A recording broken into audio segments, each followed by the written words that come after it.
Back here at Coach Mangini, we are going viral. Check out these Niner rookies looking to make a name for themselves. Oh, battling in some scooter jousting. Oh. Coach, I would imagine this is the perfect way for a rookie to make a roster. Yeah, I don't know whose idea that is. I wonder how that's covered if they get injured in their contract. Is that covered for... Yeah, they're out there because I see some coaches in the background, like the beginning of a special teams practice or something. So, yeah, I wonder if they tape that and show... I know you couldn't have that on Dennis Green's field. I know that. Yeah, there's not a lot of fields I've seen that on, but... I'm sure Belichick would love That's the recipe to win 12 games right there. Nobody can have every team. Let's do it. You know, Nick Fun is killers. dying. Nick's like, no, I'm not dying. Why can't everybody just have fun? It's not why can't everybody have fun. Why can no one have a second of fun? You're jousting before what if someone gets hurt? Oh. Like on the off... You're going to put an eye. Oh, my God. What if he twists his ankle, though? But your body's your money maker. I get it. No, you don't. I do. No, you don't. Your body's more important than having a little fun. Okay, I get it.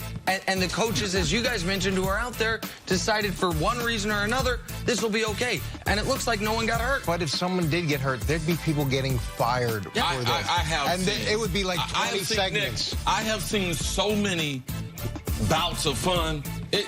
That end terribly? I guarantee I've had more fun in the NFL locker room than you. That's correct. Right, and you ended up where? In the Hall of Fame. You were okay. It wasn't because of the fun, though. But it didn't prevent you. You were okay. You guys did all those great, man. You've told me these stories. Come on. I know a bunch of people got hurt, Nick.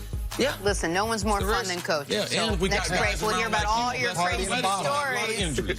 On to the Patriots and you know now. You cruise easy. Hey, over the weekend, Tom Brady signed a 2-year extension that actually isn't an extension. He signed a non-extension extension, if you will, one that makes him a free agent after this season. Well, then word came out that 4th-round draft pick Jarrett Stidham, the young quarterback, is reportedly turning heads in training camp. And then word came out that Tom and Giselle just put their Boston area house on the market. It's a lot of words. Coach, any chance the Patriots move on from Brady or Brady moves on from the Patriots after this season? Yeah, there's always a chance that can happen. And I got to see Chris this weekend at the Hall of Fame, and I also saw a bunch of other great Patriots at the Hall of Fame. I saw Ty Law and Lawyer Malloy and Otis Smith, Richard Seymour, and all those guys. They moved on from, and they moved on. You know, Lawyer we cut at the end of training camp. Right, like a few days before the regular season. Right, and he went to the Bills, and they whooped you week 1. Yeah, and then we won the Super Bowl. True. Yeah, it is. None of them are Tom Brady. Huge, we got crushed. It was 30-0. Anyway, yeah, boys, we went 14-2. let's just move on. So, but one of the great things, if you want to view it as great, is Bill's ability to look at things from an economics perspective, from a cold, calculating what's in the best interest of the team perspective. Coach, does he think like us? No. He may think like you and I. It's much more of can he help us? But the emotion can he help is not us win? there. No. It's. I remember when we released Otis Smith, and I was shocked. I thought Otis was definitely Otis, fantastic guy, and it was one of those business decisions that had to be made, and it was in the best interest of the team. Is what Bill felt, and he has that ability. A lot of coaches will hold on to players for too long because there's nostalgia. You'll hear people say, of course they should pay him because of all that he's done for the organization. Of course they should do this because of all he's done for the organization. That's not the thought process there, and it helps them to move forward each year and make business decisions. To me, the perfect example of it all is, and you were with the team when this happened, is Troy Brown. Troy Brown, 1 year you guys are down corners. He has he's a wide receiver with real money to make in contract incentives by playing as much wide receiver as possible. You guys press him into service as a cornerback. He ends up helping you guys win a Super Bowl. After that year, the Patriots call Troy Brown in and say, hey, you're under contract for next year, and we want you back next year. But looking around the league, you're going to make X. We think your market value is actually X minus a couple million. We're going to cut you and then try to re-sign you at a discount. He just helped them win a Super Bowl and left money on the table doing it, and yet That's exactly what they did, and he re-signed, and it was a cold, calculating way to do business, even though he had just sacrificed, and you'd won a championship in part because of it, right? Like that. Yeah, it was. We asked a guy in year 12 who primarily played receiver, played defensive back, played 250 snaps. He ended up, you know, unfortunately leading the team in interceptions. That's where we were at that point.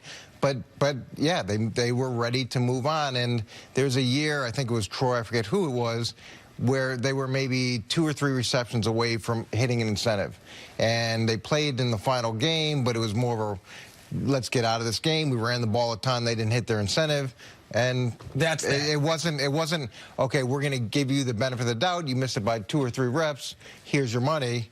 But it was the other way. But here's why I find this specific instance so interesting. It's not just because it's Tom Brady, the greatest quarterback we've ever seen, and the guy who might be the greatest football player ever if such a distinction exists.